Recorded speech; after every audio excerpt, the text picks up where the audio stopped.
Welcome to Recovering Evangelicals, a podcast for people who were once very comfortable in their Christian faith until the 21st century intruded and made it very hard to keep on believing. I'm your host, Luke Jansen. And I'm Scott Dyer. Last week we talked about the cognitive machinery in our heads, machinery that predisposes us towards and actually enables us to have spiritual experiences. We unpacked 2 or 3 dozen of our previous episodes which looked at this cognitive machinery and how it shapes our thinking and our experience of reality, our conversation, our science, our whole philosophy and theology. And we did that because I've been mulling over the past few weeks, asking myself, is all this religious stuff just in my head? So Scott and I walked through all of those previous episodes and tried to answer that question, but we were only scratching the surface. I mean, what do we know? We may have done a lot of reading, but at the end of the day, we're not scholars in this area. But then the strangest coincidence happened. As I just said, I had been thinking about these questions for a few weeks and talked about it with several people close to me, including Scott, and created the script for the episode you heard last week. All that stuff about the machinery in our head, the hypersensitive agency detector, and the promiscuous teleology detector, the emotion of awe, and the neural pathways that can be activated by hallucinogenic drugs to mimic a spiritual experience, and how we came to possess that machinery, whether it evolved in humans or whether it was bestowed on us by some higher being, by God, and either way, the reason why we possessed it. So we polished the script up for that episode and made plans to record it a few days later. But the very next morning, I was reading the latest issue of a magazine I subscribed to, Perspectives in Science and Christian Faith. And I noticed an article by an author that I recognized, with a title that sounded like it might be related to what we'd been discussing, something about the evolution of religion. Naturally, I went straight to that article as I ate my breakfast, and my jaw dropped when I started reading that author's ideas on the hypersensitive agency detector and the promiscuous teleology detector and the other neural processing pathways that evolved in our heads down through human history, and the philosophical reasons for how all of that was not an accident, not an evolutionary spandrel, but something that was built into us over the course of human evolution to bring us to an awareness of a divine creator. That author, that scholar, went through a lot of paleontological science and history, a lot of psychology and neurobiology, and some sprinkles of material from prominent theologians. And at the end of reading it, I immediately contacted the author. I told him, you got to come. You have got to share your perspective with us on this topic. And the next day, Wednesday, he said yes. And here he is in our studio right now. Dr. Chris Barrigar, welcome to our podcast.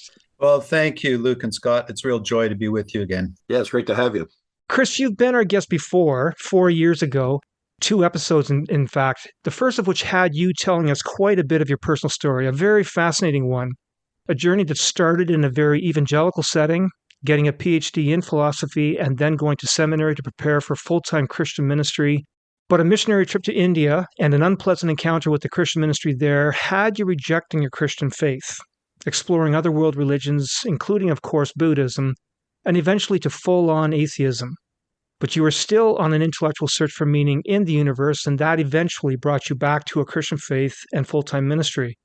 We're not going to repeat that whole story here again. We did it almost a whole episode on that story 4 years ago. And we'd point our listeners back to that episode, number 29, if they want to know the details. But Chris, maybe you can tell us where you're at now and if anything's changed since we last talked to you? Yeah, thank you, Luke. I'm continue to be confident in the gospel that we serve. My understanding of that gospel and of its source in Emmanuel, God with us in Jesus, continues to be a journey. And so this most recent article on the place of anthropology and cognitive science of religion is part of that ongoing journey. But I have the privilege of pastoring a congregation that is interested in these questions. And so part of this journey since I last talked to you has been an increasing sense of being part of a worshiping community that is exploring these sorts of questions and validates just the validity as disciples of Christ to actually be able to ask these questions. God saying, it's okay that you ask questions. Right. In fact, I think for parents to have children who do not ask questions, you'd be worried about them developmentally. And so I think likewise with God and us, questions are not something that are, questions about faith and how the world fits together with God, and questions of science and evolution and so forth are not signs of doubt, as, some of my earlier Christian communities would say, but signs of just seeking to understand and grow and, in faith and discipleship and that kind of exciting journey. So yeah, those are some immediate thoughts, Luke, in terms of where I am today. It's encouraging to hear you say that there is that kind of a group out there. It's not kind of a widespread thing to find churches and groups that are welcoming to that kind of approach. So it's very encouraging. It must be very invigorating to be pastoring that kind of a group. Yeah, it's not always easy. One of the things I do with my preaching is I open up the floor for questions, comments afterwards. In an age where, I minister in the context of Quebec, a very secular, indeed anti-religious society. The church has compromised its own integrity and its witness, through time. And so one of the ways that I respond constructively in that ministry environment is by a sense of vulnerability, ministering out of a sense of vulnerability rather than a top-down authority. And part of that vulnerability is just, opening myself up after a sermon to questions, disagreement. And so I think it's all part of what's kind of necessary in our ministry context of saying, we actually don't serve a God with a big stick. We actually serve a God who is concerned for growth in all dimensions of our complex humanity. And yeah, it's just a privilege to be a part of a community kind of on that journey. And one of the things I say to our folk is, in Luke's gospel, what are Jesus' last words on the cross? His last words are actually a question. Why, God, have you abandoned me? And if Jesus is allowed to ask that kind of question, surely we are too. So those are elements of our community. And it is indeed, as you say, Scott, a privilege to be part of that. Okay. So the question that we're going to explore today then again is why we have all this specific wiring and software in our heads, which predisposes us humans to spiritual experiences and religion making.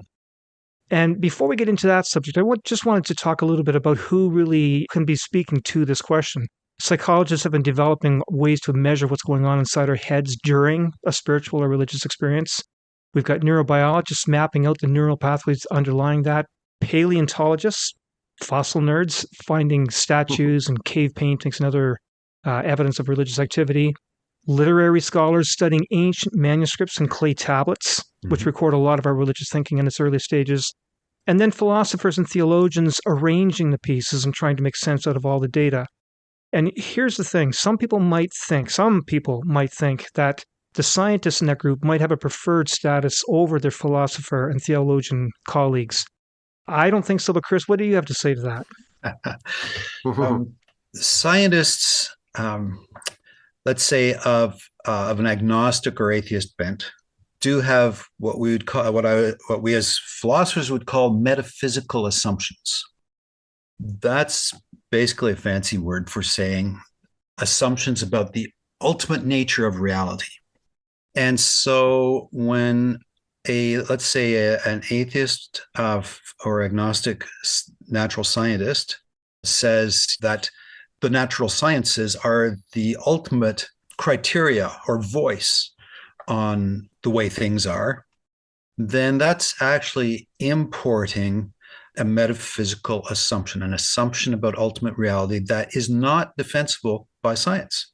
Science has nothing to say about the metaphysical world. This is because the science is about the physical world. And so those kind of claims are, even if they're often couched in scientific terms, like it's a scientific claim that there is no ultimate reality beyond the physical world, that's not a scientific claim. That is a philosophical claim. And so philosophical perspective and the theological perspective has two advantages, I think. One is, first, it's honest about its metaphysical claims. It's not trying to hide the metaphysical claims. It's saying, that's what we're doing. We are making metaphysical claims here. Second advantage, I think, is that it can speak more, I would say, holistically or openly to both the origins of where everything comes from and where it's all going, the telos of where everything of the physical world. And so, yeah, I would say the philosophers and theologians do have a whole lot to learn from the scientists. I think also the scientists have a whole lot to learn from the philosophers and theologians, likewise. And so, in terms of these big questions, I mean, name three questions. One, origins, which I mentioned. Second, telos, which I just mentioned. Third, meaning. What is the ultimate meaning of all this? Is there meaning? And so those three dimensions, which encompass the physical, are the domain of philosophers and theologians, and those are pretty foundational issues. So yes, I would agree with what you're saying there, Luke, just in terms of the importance of those roles. Right. And that core assumption, whether there is a God, I mean, that's ultimately what you're saying. That assumption can be held by scientists as well as by philosophers, as well as by theologians, or the assumption that there is no God. A lot of scientists will assume that, but even philosophers, and I'd argue even some theologians might argue that there's not a God. Mm-hmm. But the other thing I was going to say was basically to put the words that you just said, Chris, into more of a mundane example. So you use words like telos and things like that. But for the average person, let's talk about a chair.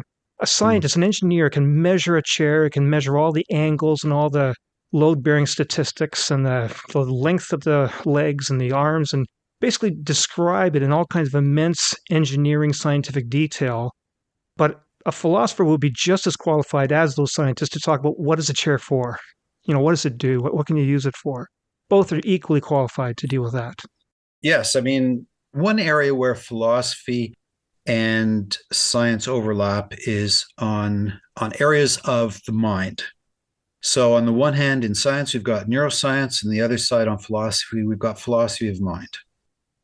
And they're both talking about, the brain and this thing that we call mind, however it may be connected to the brain.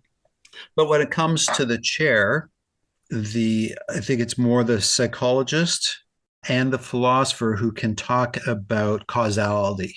What's the cause of that chair coming into being and its purpose? So yes, the technician, the engineer, the contractor can produce it and understand what it's being intended for. But there is intentionality behind it, and intentionality is the domain in different ways of, on the one hand, the psychologist, and on the other hand, of the philosopher as well. So, Chris, you did write this paper that caught our attention, this paper on the cognitive wiring in our heads and how that predisposes to a religious experience. But you began that paper looking at work done by some anthropologists who studied a lot of the background behind this. Dr. Robin Dunbar, an anthropologist and evolutionary psychologist and specialist in primate behavior, and a Dr. E. Fuller Torrey, a clinical psychiatrist with graduate training in anthropology. And you reviewed books that the two of them wrote. Dunbar wrote How Religion Evolved and Why It Endures, as well as Torrey's book with the title Evolving Brains, Emerging Gods, Early Humans and the Origins of Religion. So I'd like to take just 5 minutes and distill from those two books a few common themes in this question of the evolution of religion. And let's start, for example, both Dunbar and Torrey talked about theory of mind. Perhaps you could start there. Sure. So the theory of mind is the idea that we attribute thoughts to other people. And there are what are called levels of theory of mind. So first level of theory of mind is I attribute a thought to you. You can have thoughts. A second level of theory of mind is that I think that you are having thoughts about me. That's a different neurological process for me to think that you are having thoughts about me. Then a third level is I can think that you are having thoughts about someone else, about others. And we are capable of, most of us are capable of holding 4 or 5 levels of these sorts of thoughts. But the importance of theory of mind in the study of the anthropology of and evolution of religion is that the theory of mind capability neurologically emerged at a period in human evolutionary history. And theory of mind is an essential part of religious life, because what we're doing there is the capacity to attribute thoughts to a creator, to some ultimate mind. And so this ability to project thoughts or recognize thoughts in others is also then transferred to God. And then also that God might have thoughts about me. So second level theory of mind, that God might be having thoughts about me. And so it's the evolution of this and of these different stages of theory of mind that is seen as one of the essential elements in the emergence of humanity's capacity for religion. And I like giving the audience examples that they can relate to. So just as an example of these different levels of theory of mind, the one that came to my mind, I am a hunter. And so I just imagine I am watching a game warden who's watching a hunter hunting illegally at a coyote, and the coyote's watching a rabbit. And so the coyote's anticipating what the rabbit's about to do, but the hunter's anticipating what the coyote's going to do, game warden anticipating, and I'm watching all this. So would that be an example then of a fourth or a fifth order? Yes. So what you're doing there is you're keeping in your mind what's happening in multiple other minds, yes, as multiple other minds read other minds. Right. So absolutely. And so part of why that is important for our religious capacity is not only for our relationship with God and to think that God is having thoughts about me as well, but also to share in religious community. And so part of sharing in religious community, like any form of human community, is understanding or having thoughts about what others in the group, in the community are having as well. Thoughts about me, thoughts about others. And then we get into all those complexity of human relationships. But yes, so what you've just described, Luke, is part of the different levels of theory of mind operating within community, and thereby making religious community, not just worship, not just prayer possible, but religious community as well. Okay. Yeah, I was thinking of as kind of a basis of civilization, and you could somewhat exchange those two terms, community and civilization, that it creates the possibility of civilization, because now we can begin to, one thing that really comes to my mind is empathy. Because without a theory of mind, would it not be pretty difficult to have empathy for another? In other words, recognizing that they're having thoughts and that they're separate from me, and yet like me, brings that whole issue of empathy, which lends itself to community and to morality and so on. And even morality, it seems to me, would only be possible with a more sophisticated theory of mind than. There are certainly animal communities, but they're very different from human communities as well, right? No, it's interesting you raise the issue of empathy, because that adds another twist into the story. So there are differing interpretations from both the genetic and archaeological evidence, especially of the internal structure of brains, or the skull rather, that paleoanthropologists try to interpret when in our evolutionary history empathy would have come along. And so there are different reconstructions of that history, because the evidence is fairly circumstantial. When we're reconstructing this evolutionary development of how our brains have developed, the brain tissue is not there anymore for us to look at. So these are hypothetical reconstructions. So in terms of when did empathy come along, one of these two authors we've been talking about, Dunbar and Torrey, says that empathy came along before theory of mind. And so there's various, archaeological reasons, and, he makes that argument.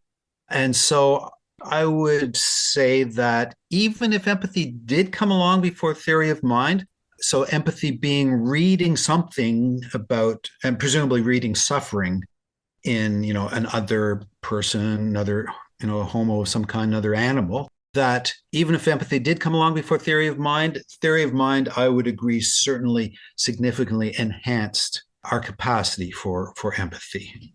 I did want to talk about exactly that. You just referred to Torrey's timeline. I wanted to talk to you about what you found with Torrey's timeline and Dunbar's timeline. Let's talk, since you've already started now, on Torrey's timeline. He described in the process of this evolution of humans and evolution of their religion, he talked about 7 or 8 distinct cognitive steps. And I'd like you to expand on them, but I'm just going to mention them here now, partly to let the audience give them some cues to latch onto. So Torrey talked about humans, hominids, going through a stage where they had increased levels of intelligence. You'd expect to need to have that. Eventually, enough intelligence gave them a sense of self. They began to be introspective. In the process of learning about looking at themselves, they looked at others. So empathy, this word, this empathy for others. And then, as you said, that led to a theory of mind. But then hominids, and this is over millions of years, different levels of evolution, they then began to develop a sense of the past and the future, the need to store food for the future. But that led to the idea of ancestors, and then ancestors gave them a sense of gods. And of course, then from that, we have the evolution of moral and ethical laws and religion. So those are those 7 or 8 different steps of evolution that Torrey talked about, hominids went through, and how that led to the evolution of religion. Maybe you could unpack several more of those. You've already talked about the empathy and the theory of mind, but maybe a couple of those other points. Yeah, I think just stepping back for a moment before I do that, I think the important thing to note here that I'm trying in the article to understand from a theistic and specifically Christian perspective is that these capacities are multiple elements that build into our human capacity for religion, and they have evolved in stages and accumulated over a long duration of time. And so that's the larger picture that I'm trying to incorporate into my theological vision. So now to your question, Luke, about some of these specific stages, I think one that I found particularly helpful is Torrey's reference to, and this is central for him, of the what he calls the narrative mind, not the narrative mind, the autobiographical mind. Homo brains did not always have a sense of past or future. So Torrey says that first, I forget, maybe a million years ago, whichever stage he says, there was the Homo brain developed the ability to recognize a sense of self. I actually exist. Wow. Okay. So that's a sense of in the present. But eventually, we also developed an ability to actually look backwards and look forwards. In other words, to create a story about ourselves. And so this is what he calls the autobiographical mind, the sense that my life actually is part of a story. I have a past and I have a future. Now, the reason that's so important in his understanding of the emergence of religion is because it raises questions. Once you have a sense of earlier and later, behind and forward, then you start asking questions. Well, how did that come about? And where is it going? And what develops simultaneously in our human evolution, and he's putting this about 200,000 years ago, is the sense of we also dream. And in our dreams, people are visited by their beloved deceased ones. And so out of this dream capacity merged what happens in their dream world with their sense of personal story. And this develops the sense of there is an afterlife. If someone's coming to me in my dreams, they seem pretty real to me. They must be real. Where are they coming from? They must be coming from some other world beyond. And must be that other world beyond that is both the source and the where we're going to it all. And so we see out of this emergence of autobiographical mind, this evolutionary development of a capacity to put our own lives in a story, that these important elements of religion begin to come about, this ultimate reality beyond this physical world that gives us answers for where we come from, where we're going after death. So that's Torrey's timeline, and I found it fascinating reading just those 7 or 8 distinct cognitive steps that all hominids went through that eventually led to present-day humans, building religions. Dunbar also had a timeline. It looked very different. Not that he disagreed with Torrey. He was unpacking different ideas. He was looking at it from a different perspective. And so he talked about humans as Paleolithic hunter-gatherer ancestors 20 or 50,000 years ago in Africa, who very likely had some concept of a spirit world, but then migrating into Europe and Asia, becoming Neolithic farmers, settling down in large cities 10,000 years ago, but living in a city with hundreds or thousands of other hominids, with that produced all kinds of potential for conflict. So this brought on a need for moral and ethical codes and laws and hierarchies of leadership. And then eventually you've got these full-fledged religions. So maybe speak a little bit to Dunbar's timeline and his migration out of Africa. Yeah. So the two authors are quite interesting because although they do have some points of disagreement fundamentally about the purpose of why religion has originated, nonetheless, they complement each other in some very interesting ways. And so this is one of the ways they do, is because Torrey's emphasis is over understanding what's happened evolutionarily along the last couple million years, whereas Dunbar's emphasis is more on recent times, recent meaning since time of hunter-gatherers. So he probably more the last 15, 20,000 years, something like that. So very different timelines. And so, and Dunbar is also more interested than Torrey on our actual practices, religious practices, whereas Torrey's more interested in what's going on in our brains as they evolve. So Dunbar does some interesting research just about how religion operates and exists between hunter-gatherers and the transition to more settled life and to urbanization, that whole process. And so Dunbar's thesis is that religion has come about basically to help groups cohere, achieve stability together. We humans find it hard to get along, and so we need to find ways to do this. And part of what's happening in the creation of religion is that we have brain processes going on that build communities. So, for instance, engaging in ritual together it releases endorphins that give people a sense of bondedness together. And so religious practices such as ritual or liturgy gather people together and have this ability not only to bond people together in the synchronicity of religious activities such as prayer, such as singing. So not only to bond people together, but religion has this added benefit for him of being able to keep larger groups bonded together. So, for instance, he compares Homo sapiens today with, for instance, chimpanzees and gorillas and the sizes of groups that they are able to maintain. They're only able to maintain much smaller communities, 30 to 50 in a colony, for instance. Why is it that humans have developed this ability to hold together larger groups? And Dunbar's argument is that religion has been a central feature of that ability for us to stay together. I found those arguments, all that material really fascinating because you can see how it applies in so many different areas. I mean, even in the context of the Christian world, when churches get to certain sizes, they all of a sudden they need hierarchy and so on. Whereas at the beginning, and if you look at the New Testament itself, what starts as a very small movement in houses, of friends and people who are of like mind, all of a sudden, I was quite shocked about how quickly Christianity became institutionalized. I mean, relatively quickly. You have this whole hierarchy developing. And he certainly gave me a lot of food for thought about why that would be because of the growing size. To manage it, there's this need to, and even things like dogma and so on would kind of, the development of dogma, I could see fitting very much into that. The larger the group, the more dogma you need, right, to hold that group together. Yeah, sorry, Luke's smiling. Go ahead, Luke. It's just interesting. You need dogma and rules to hold people together. Well, I know Okay. Now, another thing that Dunbar and Torrey did talk about was, and you did build on this a little bit, Chris, but I want to unpack this more. They talk about what would be the purpose of this evolution of religion.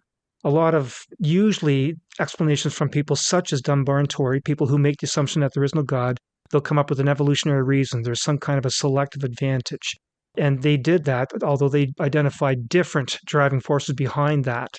So maybe if you could speak to that from their point of view, and then I'm going to draw out your own point of view, which has other assumptions. Sure. So when we talk about purposes of evolution, or let's say more sources of evolution, there can be different types. So, for instance, we can speak of adaptive evolution. We speak also of spandrels. So those are evolutionary kind of side effects with no particularly evolutionary advantage.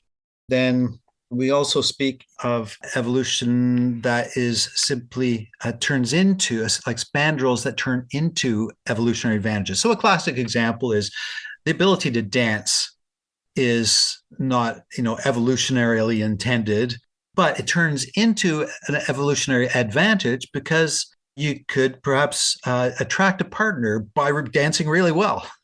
In Dunbar's case, he sees the evolution of religion as adaptive. And so this is in contrast to views that see religion as maladaptive. So, for instance, the so-called new atheists, Dawkins and Hitchens and so forth, they see religion as harmful to humanity or maladaptive from an evolutionary perspective. Dunbar argues that the energy investments that come with religious life, with commitments to religious community, with commitments to religious beliefs and practices and behaviors, is simply too high to be maladaptive.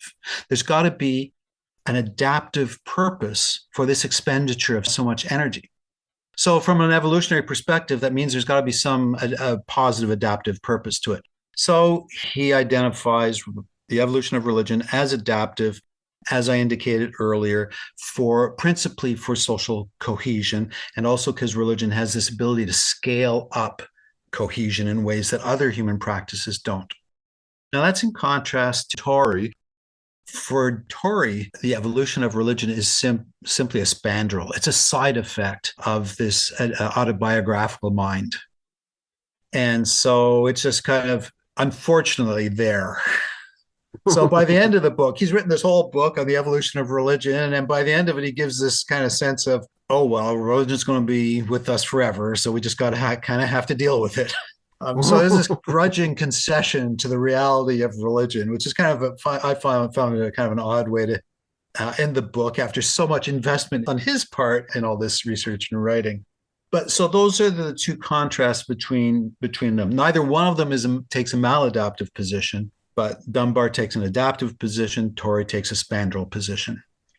In all of this discussion, there seems to be I don't know if you want to call it a leap or whatever, but on the one hand, you've got biological evolution, right? A scientifically established reality that we can demonstrate in all kinds of different ways and observe genetically and so on and so forth.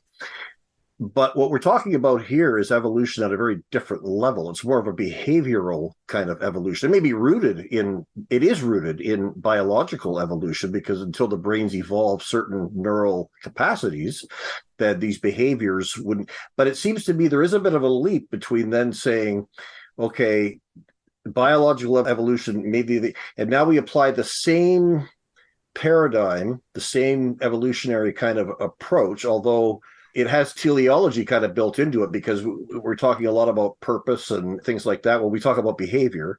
Is there a gap between those two things? Is one as scientific as the other? Or have we made a kind of an unconscious, we've taken biological evolution and extended it to a different level? And are those assumptions all still valid? And is that still a valid approach to analyzing the development of human behavior? Right, that's such a great question. And it's a question that's asked even within, secular anthropology, biology circles, because this theme of evolution gets applied to behavior, to social phenomena, not just religion, but other human social phenomena. And so this is actually a debate that occurs, in the secular literature on, is this legitimate to transfer one concept from one field to another field? So I think what's happening there is I mean, certainly once you move to this social and behavioral, you can do a reductionist move and say it's all simply variations on reproduction and survival. And so if you're taking that reductionist view, then I think you can make the leap from pure, say, cell biology and so forth to social phenomena. But if you're a non-reductionist, I think you can use the term analogically, but saying within it all, there's a larger picture in which it all fits.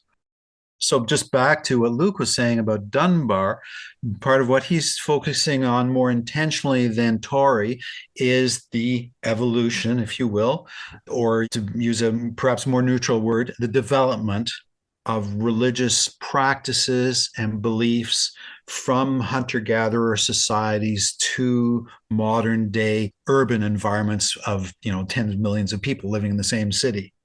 And that's a massive change in only a few thousand years in human development or evolution, whichever word you want to use. And so, yeah, that's part of what Dunbar is particularly tracing, is why those changes have happened. And it's the relationship of religion to those massive changes in humanity over the last 12, 15,000 years. To reiterate then, Dunbar is saying that the driving force for these developments in our brains, the cognitive machinery that I referred to, the driving force for us getting that has to do with basically survival and reproduction. Those are the two main driving forces. That in some way, these things will enhance human reproduction and survival. Right. And so the way that happens is we survive and therefore have greater opportunity for reproduction if we're in more secure groups. And so there is a question in the sociology and the evolutionary sociology of religion of which came first, big communities and then religion, or religion, then big communities. And so Dunbar's position is that larger communities started to emerge, then religion came along to help with the stresses that come on community building as communities get larger. In contrast to other views who have said, well, actually, the religious capacity came along first, and that enabled larger communities to evolve. I want to emphasize, because I'm going somewhere, I'm setting the stage for you to put your proposal on the table. So Dunbar is saying there was a driving force behind these cognitive changes, this machinery in our heads, and the driving forces were enhanced reproduction and survival. But you've looked at the same data and you thought through and say, okay, yes, survival, reproduction indeed, but there's some other element that you find explains a lot more about humans. And you are led there because you've now made a different assumption. Dunbar is making the assumption there is no God. You're saying, you know what? I'm going to see what this looks like if I take the assumption that there is a God. So why don't you unpack that? Yeah, thank you, Luke. So if there is a God, it depends on what kind of God you're talking about. So you can say there are different forms of atheism. There are also different forms of theism or deism. So you could land on a position that there is a creator God who really didn't care about it all and created it all and just left it all to be. And there is that position in some worldviews. I've landed elsewhere. I've landed on a position that there is a creator God, but this creator God is actually a personal God, a God of relationships, and therefore has created the universe or universes with an intention that there be relationships, that there be beings emerge in this creation, and not necessarily just on one planet. Could be, emerging over billions of years elsewhere in multiple places across the universe, as the case may turn out to be. We don't know, but we do know that such beings have emerged on at least our planet, Earth. And so this whole evolutionary process that it's taken millions of years. Not just that, the whole emergent process of the universe over billions of years has all been part of a creative strategy by this relational creator to bring about beings in relationship with the creator and with each other and in relationship to their physical environment as well. And so what that says to me as a consequence is that to say that evolution is merely about reproduction and survival is a needlessly minimalist or reductionist view. It's based on an assumption that's a coherent assumption, but can be a wrong assumption. And if one's worldview, our larger picture of it all is one in which there is actually a relational God behind it all, then evolution becomes something else. Evolution becomes a process to flourishing. And so that flourishing certainly includes reproduction and survival, but includes a much grander vision of what it's all about, of what survival looks like. Survival is not merely naked survival. It's about flourishing to be all that this creator envisions for the beings that have come about in that creation. Beings of love, beings of creativity themselves, beings in relationship with God, and the multidimensionality of us. Did all this multidimensional amazingness and complexity to humanity and all of creation just simply come about for survival? Like it doesn't connect. There's a deep disconnect there as I look at that. And so I just find it a much more richer, intellectually and existentially satisfying account with equal scope of explanation, of explanatory power, as philosophers and scientists say, to have an understanding of it all, that it's all part of both a cause and a telos, a place where it's going, by a creator who has brought it all together. And so that's my vision of evolution, is as yes, it is for survival and procreation, but it's for much more than that, much richer vision of that, and what I would call a vision of flourishing. So evolution, the purpose of evolution is actually for flourishing in what God has created us to be as imago bearers, image of God bearers, and beings capable of loving each other, loving the world, loving this creator. You said it comes down to one word, flourishing, but I also thought there's another word that you emphasize a lot in the paper, relationship. Yeah, correct. In fact, in my, I have a brief version of this I call the agape many roots account of God's design of the universe. And so what I describe that as is God's desire to bring about agape love capable beings exercising, living out their image of God vocation, meaning reflecting the creator who has created us in our multidimensional relationality. So absolutely. So the sense of agape love as the Trinitarian heart, the relational heart of the Trinity, why we speak as Christians of a Trinitarian God, is also the heart of what this creation is about and our lives are about in their flourishing. So flourishing relationships. This would bring in those various stages that Torrey talked about, beginning with the sense of self, but then also the sense of empathy for others, theory of mind, then looking at relationship in the community, ancestors. So it brings it all together there as well. Absolutely. Scott? Yeah, thanks. I'm glad you brought up the word telos, teleology. Is civilization possible without teleology? In other words, does there not have to be some vision? It doesn't seem to me that nihilism can lend itself very well to civilization. In other words, there needs to be a sense of where we're heading and what civilization should look like, right? And as soon as you start talking about that, you're into teleology of some form, right? Whether it's Christian or not, I'm not saying, but I'm just saying that how can you develop a worldview, a theory of civilization without some sense of what it ought to be? Chesterton brings this up in his book. The title's slipping my mind right now, but anyway, all about civilization. And basically, he says at the beginning, the problem is that we're trying to achieve something, but we don't know what it is. We first have to agree on what would a good civilization look like. Right. And that involves value judgments and purpose and that kind of thing.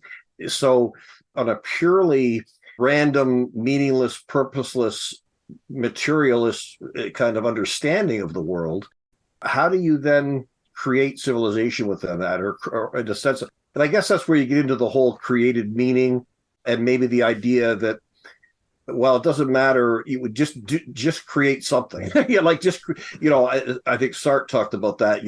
We're meaning creating creatures. And there's kind of nothing in the center, but we have to create meaning anyway from kind of ex nihilo. Kind of out of nothing.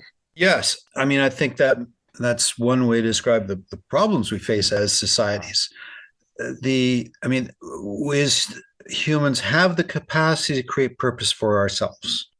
Purpose is not something that is solely given by the Holy Spirit into our brains. Our brains are already capable of creating purpose. So we do create purposes. We often create purposes that are disconnected from God's sense of what our flourishing would look like. And so one example, I think, a big example, is where civilizations are built around the purposes that are just purely economic driven. And so that's much of where humanity, modern humanity defaults to is economic drivers, as creating as much wealth as we can. And so I think there's an example of, if that's your central purpose for a society or for a civilization, then you're immediately building that society on self-centeredness, self-interest, greed, and so forth. So absolutely, a society that's healthy needs a sense of purpose that builds not on our self-interested interests, but on this sense of cooperation, mutual self-sacrifice, sacrificing my interests at times for the well-being of the whole group. And here we're getting into social philosophy today, but it's all related. I see it as all totally related. Yeah, it is. The whole issue of climate change, which is so front and center right now, depends to a great degree on, I'm 64 years old. What do I care about climate change? It probably won't get me, but I care about it because I do care about my grandchildren and I care about the world. But the problem is, why should I do that? And that, I think that's a big problem in getting people on board, because it's going to require sacrifice, especially for the developed world. Because we may have to decide that we're not going to have some of the conveniences and things that we've come to enjoy if we want to save the planet. So that, again, it gets back to this whole teleological issue. So, I think this is where, a Christian vision of evolution is helpful, important. So, for instance, the way our brains have evolved is that our short-term reward circuits can so easily overpower our prefrontal cortex circuits right. of self-control and analysis, of taking the effort to understand if my short-term behaviors that give me a strong sense of reward and enjoyment and pleasure and so forth, if those might actually have negative longer-term effects. And so our short-term reward circuits aren't wired evolutionarily to look at those questions. It's our PFC that both stops us. Prefrontal cortex. Prefrontal cortex. Thank you, Luke. Yes. That stops us to say, hang on, let's do an analysis here. And now that we see the analysis has some negative outcomes, we actually have to control. This part of my brain has to control that part of my brain. And part of why this larger theistic picture is important is because we are called by the creator of it all to say, hang on, I'm calling you really strongly to use your prefrontal cortex and say, hang on, take a look at my actions that may be giving me those short-term rewards, but I actually have to stop and analyze and say, is that good? And what are the self-controls I need to now implement in my life to ameliorate the negatives? And so our scriptures and our Lord calls us to kind of those reflections on how we live, their impacts on others. Chris, I'd like to talk a little bit about two different parameters, two different qualities of this cognitive machinery that's in our head. The first of which is that it's universal. We see this in all humans. We've seen it in all human societies for thousands of years. So they're all making religions. They're all in search of a God of some kind. So it's a universal mechanism in our heads that's evolving. But it's also a very vague one. It's not precise. It doesn't lead to one particular God, the Judeo-Christian God. And so you asked a question in the paper. I'll just quote it, and then you can respond to it, or you can answer your own question. Why would God produce a neural system that produces such a plurality of transcendent being concepts? Different world religions, different gods. This seems intuitively counterproductive to enabling humanity to identify and relate to the true God. In other words, why is natural theology, in air quotes, natural knowledge of God, so imprecise? Yes. So that's a question I've been wrestling with for a long time, literally decades. And the whole question of, other religions, as it's sometimes called in Christian discussions, where do they fit into God's plan? Why do these systems of belief that seem to point away from the Trinitarian God of Christian faith, why would God bring about a system that produces such wild and strange and diverse beliefs? And so I was really helped in addressing this question for myself, and this is what turned into the paper, in reading a Christian philosopher, well-known fellow named Stephen Evans. And I've been following his work for literally several decades and been a long admirer of his. And one of the many things he talks about is, as he discusses what we call natural knowledge of God. In other words, what we just come up with on our own without special revelation. He talks about God's strategy or approach to natural revelation as being one in which the purpose of natural theology is not to give us a precise understanding of who God is, of the characteristics of God, as if to pick out, the precise God from all the options. Rather, the purpose of natural theology, of the natural transcendent ideas that our minds as humanity produce, is simply to point us to something beyond the physical. Simply to say, hang on, it's not only the physical exists, there is more beyond the physical. It's simply to urge us to do that search, get us going. And then after that, it's God's job to reveal himself. So when it comes to all these various diverse transcendent proposals that humanity has come up with, gods, nature spirits, panentheism, this wide range that Luke referred to, Evans describes two principles that he believes God has built into the human brain in that search, to help us with that search. And one principle he calls the wide accessibility principle, meaning that access to this idea that there is some transcendent thing, power beyond the physical, is widely built into humanity. So this wide access humanity across the board has to this principle. The other principle is the easy rejectability principle, which is that this belief in some ultimate being is actually quite easily rejected. And so why would God build that kind of principle into us? Well, simply because of the type of relationship God wants with us. God wants a relationship where we freely choose that relationship rather than being coerced. And so sometimes when people say, like, why doesn't God give me an overwhelming display of force to prove he's there? Evans argues that would be coercive. That would be epistemologically coercive to do that. And so we would not be responding to God out of our freedom. And so Evans proposes that God has built us with these two capacities, both the wide accessibility, all humanity can access these ideas that there's something else out there, but all humanity also is easily able to reject this idea if out of their free will they choose to reject that belief, because that's the kind of freedom God wants us to operate out of in order to establish a relationship with God. So now, with those two principles in place, Evans says, and I think evolution would support this, but then he says nothing more. He doesn't, evolutionary psychology and neuroscience just isn't his thing. So he wants to affirm somehow this must fit with evolution, but does not have the disciplinary resources for the proposal, how that might fit, because it's not his area of expertise, which is fine.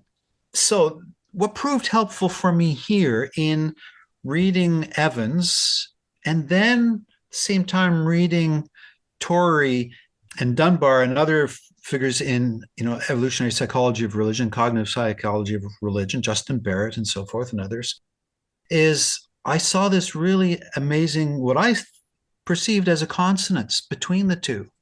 And so it struck me that, hang on, what we're seeing through the evolutionary psychology of religion is this ability to create all kinds of different concepts of transcendent beings, or even to reject any transcendent being, i.e., atheism. And so clearly, this belief in transcendence is pretty easily rejected. And yet, as I read the evolutionary literature, it is pretty basic to humanity. It's widely available. It hit me. Hang on, this is widely available, like everywhere for everyone, unless you just got some cognitive damage there. And so, what seems to be happening here, as I put the two together, is that God's evolutionary process has built our brains so there are different pointers that our brains use to point to some ultimate transcendence, causality, telos, purpose, and so forth. It's widely available, but all this diversity of beliefs actually reflects the easy ability for us to reject belief in God. And so that easy, wide accessibility portion of our brains is the portion that just posits lots of different possibilities. And so it was fascinating for me to realize that Evan's two principles are basically fulfilled by what we're seeing in cognitive science and evolutionary science of religion today. And so basically I've weaved the two together to see how they fit. And to my eyes, there's just a wonderful consonance between the two. So basically, you're talking about a mechanism that's evolving in our brains, that was put in our brains and is evolving, that's directing us towards relationship. But are we putting too much emphasis on the human-divine relationship and not as much on the human-to-human relationship or human to the biosphere? So I'm wondering, for example, people will talk about the personal relationship with the divine, and some people can seem to talk about that and feel comfortable. I always get uncomfortable because I just don't understand the term. We've done many episodes that look at what does this mean to say I have a personal relationship with a being that defies all dimensions, way bigger than I can understand. So is it so much a personal relationship with the divine, or is it also something that God revels in? He loves to see humans having relationship with humans, and by that I mean just getting along and working together, forgiving and loving and helping and healing and taking care of the planet. And we evolve mechanisms, technology that helps us to take care of this planet and really, build something beautiful on Earth, solve various problems, and we create problems and we solve those. So when we talk about relationship, are we putting too much emphasis on the personal with God, the personal relationship with God, and not seeing how this is something that relates to humans? God revels in seeing the kids playing well. Parents, they love it when the kids are just playing well. Yeah, there are certainly streams of Christianity, and I've experienced them myself, where the vertical relationship, if you will, is so emphasized that the horizontal, if you will, is underemphasized. And so I think I hear a couple angles in your question there, Luke. So is the horizontal underemphasized? Do we need to pay more attention to that? And I would certainly say absolutely. I also heard another element in there of what God delights in. And so you indicated, for instance, the example of God delighting in seeing children playing. Absolutely. But I think part of what that triggers for us is the question of, okay, if religious beings, agape-capable beings in relationship with God and each other have only, emerged in the universe in the last 100,000 years, 20,000 years, however you want to break out those evolutionary stages, then what was God doing, the previous 13 billion years? Was God bored just waiting for these folk to emerge? It does seem a little anthropocentric to say it all came about, just so God can enjoy watching children in the last, 100,000 years or whatever. Although I do believe God delights in that. But I think we can expand on that and say, I think, God just delights in the unfolding incredibleness of the universe. And so, yes, God has created the universe with an ultimate purpose. That purpose may simply be his own delight at seeing it all unfold. I think that's part of it, but I don't think that's the ultimate purpose. I think the ultimate purpose reflects God's own nature. And I think this is really an important theological point that often gets overlooked in these discussions, is Why has God created the sort of universe that God has created? Because it reflects God's own internal nature. And so God's own internal nature may be to delight. I'm sure it is. So the persons of the Trinity probably do delight in each other. And so God would delight in just, watching the unfolding of the incredibleness of the universe. But I think as Christians, our traditional doctrine of the Trinity is that more fundamental than delight in God's own nature is God's own internal agape love between the persons of the Trinity. And that is the bondingness that enables us to say that though we believe there's a threeness to God, that threeness does not overcome the oneness of God, and God remains ultimately one, even within a Trinitarian view. It's that agape love that makes that possible. And so agape love is going to be the quality that creation is going to reflect. And so when it comes to the point at which in that evolutionary process, of the universe, God has been delighting in the unfolding of it all. And then it reaches the point where proto-agape capable beings come along, and maybe God's getting more excited, and agape capable beings do emerge at various places in the universe. I'm sure it's not just on Earth. Right. And, God's delight increases all the more and so forth. So these, Right. yeah. I think that whole time he is, there's that personal God thing again. But I would imagine a creative being delighting in this thing unfolding. So, for example, parents love to see their kids grow up to become parents themselves, great productive members of society. But if you go back to the beginning where you've got the sperm and the egg fusing together, which creates a ball of cells, which then begin to grow in different directions, and then different structures form, but some structures disappear. Humans get gills and then they don't, and they get webs between their fingers and they don't, and appendages grow and the whole thing begins to morph. Eventually you get a fetus, the baby is born. So a whole process of change.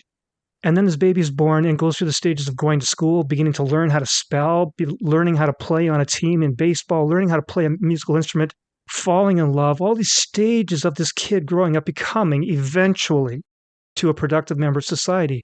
And I, as a parent, if I was able to watch from the very beginning, the sperm and the egg coming together, and watching all these developmental changes and stages that took 30 years, I would love to watch that, And I can just imagine this creative being watching this evolving biosphere on Earth producing these agape capable beings. Yeah, absolutely. And, along the evolutionary way, there are dead ends. There are bottlenecks. There are roots that don't end up in these agape capable beings, but still produce immense beauty and delight, I'm sure, in God. They're still valuable in themselves. It's not like, all those gabillions and gazillions of evolutionary pathways that didn't turn into agape capable beings were a waste. No, there's still sources of delight, their creator. Exactly. There are especially in Paul, there's these intriguing hints about creation and about creation groaning, for example, and waiting for the sons of God to be revealed. And there's this whole concept that creation is headed somewhere, and that place where it's headed is eventually somehow to completely glorify God in its love and in its flourishing and the things we've been talking about. That's the ultimate kind of telos of creation.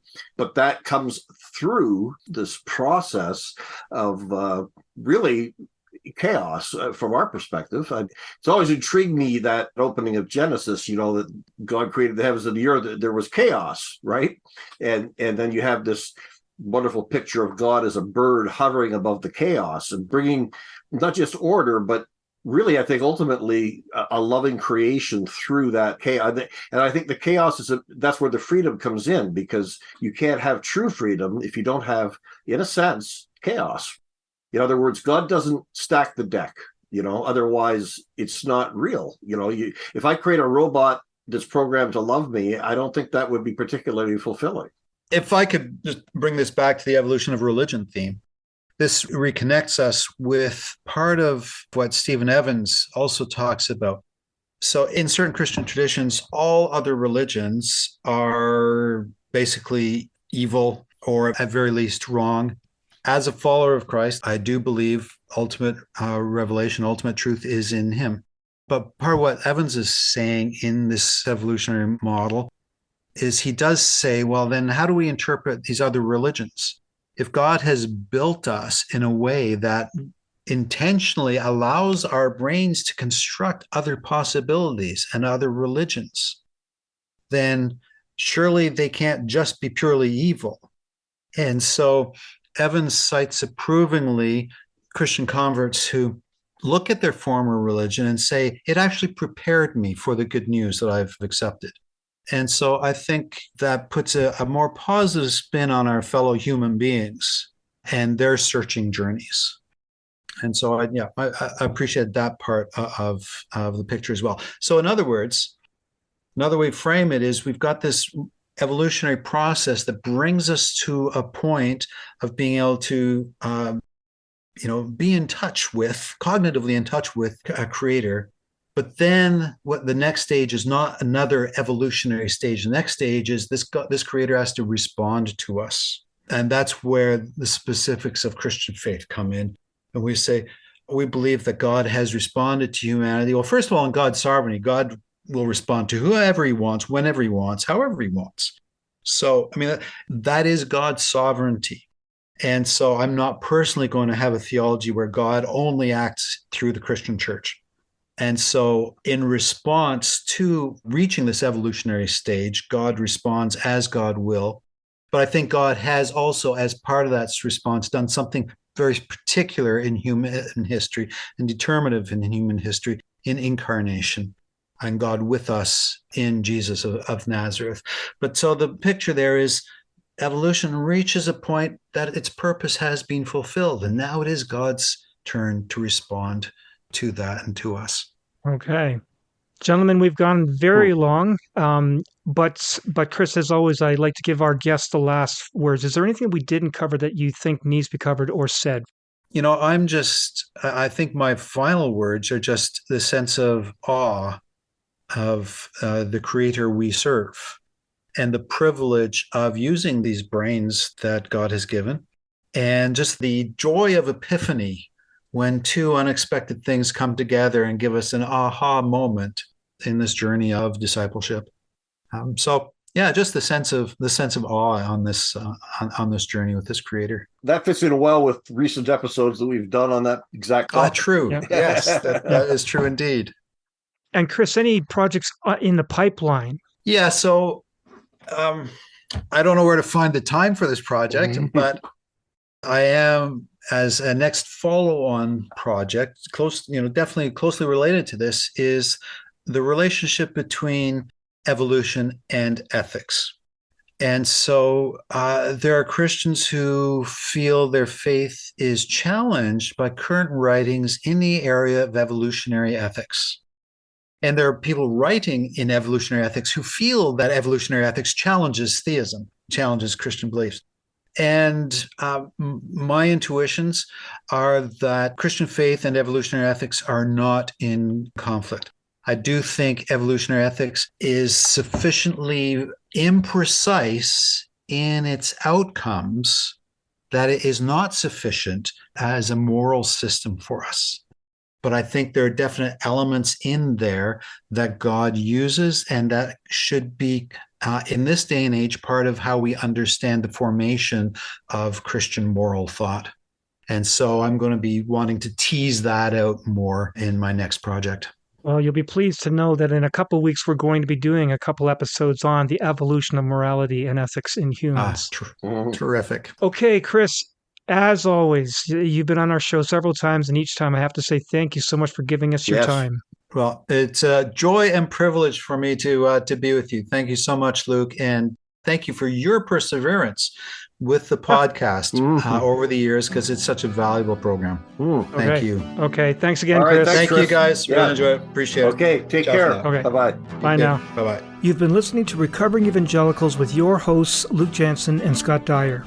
Send your comments and suggestions for new episodes to lukejjansen@gmail.com.